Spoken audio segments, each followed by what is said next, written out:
Welcome to the Children at Risk Shared Services webinar series. Today, our webinar topic is pedagogical leadership. Pedagogical leadership refers to how we lead teaching and early education programs. Some examples of pedagogy in action and their benefits are site directors serving as instructional leaders when freed from multiple administrative tasks. This can help with staff satisfaction and reduce turnover as staff feel that their director is investing time in their careers. Shared embedded quality improvement staff can support teachers to strengthen teaching and learning. Teachers have time off the floor to think and plan. This gives teachers opportunities to reflect on their work in professional learning communities and feel ownership over their craft. But most importantly, children receive the individualized, reflective teaching they need to succeed. The pedagogical leadership approach empowers and supports directors and teachers by focusing their responsibilities. Center directors are responsible for classroom observations, coaching teachers, coordinating and supporting teachers, as well as coordinating and supporting teacher home visits. This approach helps directors focus on what is most important instead of constantly having to work on administrative tasks and other day-to-day operations that arise. This approach can also help teachers feel more professionalized and respected through cross-center teacher learning communities. Through discussing challenges and best practices with other teachers working with similar age groups or special populations, teachers can feel more ownership over their work as well as realize that their struggles are not theirs alone. We want to transform professional development.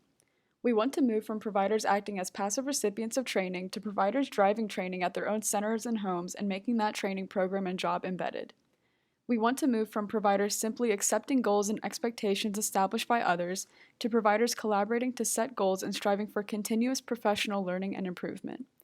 We want to move from providers holding basic compliance orientations to providers having ownership over their own professional learning and co-constructing their own goals for growth and practice. We want to move from providers having high staff turnover to teachers and staff having job satisfaction, paid planning time, and higher wages so that providers don't have continuous staff shortage.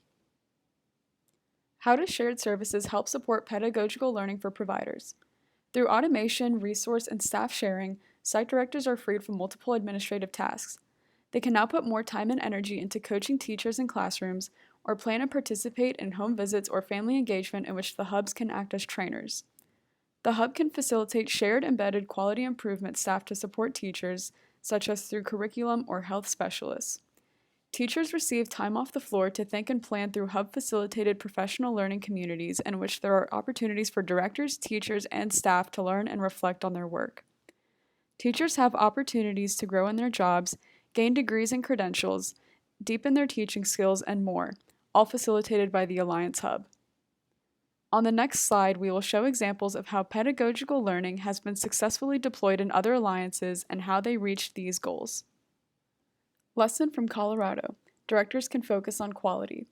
By joining a shared services alliance, directors can free themselves from excess hours spent on administrative work and instead focus on improving quality in their center and home through things like staff coaching, family engagements, or even home visits. At Early Connections Learning Centers located in Colorado Springs, Colorado, directors were able to act as pedagogical leaders in their programs and were freed to work on quality. In their alliance, center directors are responsible for classroom observations, coaching teachers, monitoring assessments, supervising teachers in classrooms and home visits, and meeting together with other center directors every 2 weeks through a director-level community of practice supported by Alliance-wide Curriculum Coordinator and the VP of Center Operations. They encourage their teachers to participate in cross-center teacher learning communities by age. For example, all toddler teachers would learn together, and this was all supported by the Alliance Hub. They also encouraged their teachers to participate in an agency-wide teacher representative meeting. Lessons from Florida and Washington. Embedded and quality support staff. Liberty City Early Learning Alliance, located in Miami, Florida, was able to offer a site-based pedagogical leader for each participating center.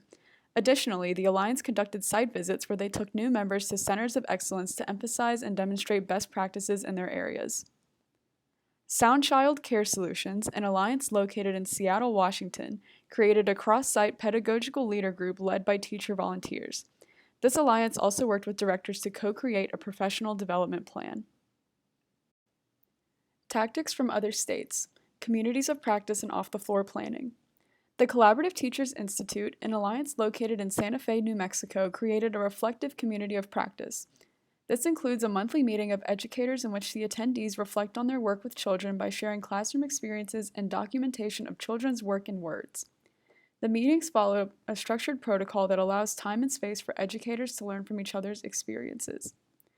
One best practice from the Peer Support Network in Georgia, though they are not an alliance, just a standalone peer support network, is that they gave training hours to the directors and owners that attended and offered a $100 stipend for each participant.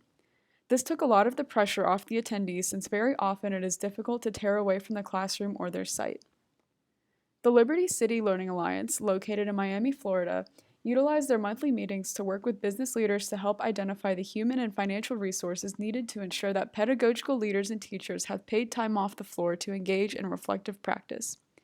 Please note that a shared sub-pool gave classroom teachers release time for planning and professional development. If this sounds interesting to you, be sure to attend our August webinar on substitute pools. To continue looking at communities of practice and off-the-floor planning, this is an example from Santa Fe, New Mexico's Alliance.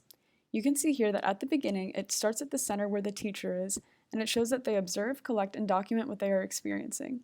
Then they learn and study and make decisions while they are teaching. But then through the communities of practice, they can also go to a monthly meeting and have a collaborative study and interpretation session with other like-minded teachers.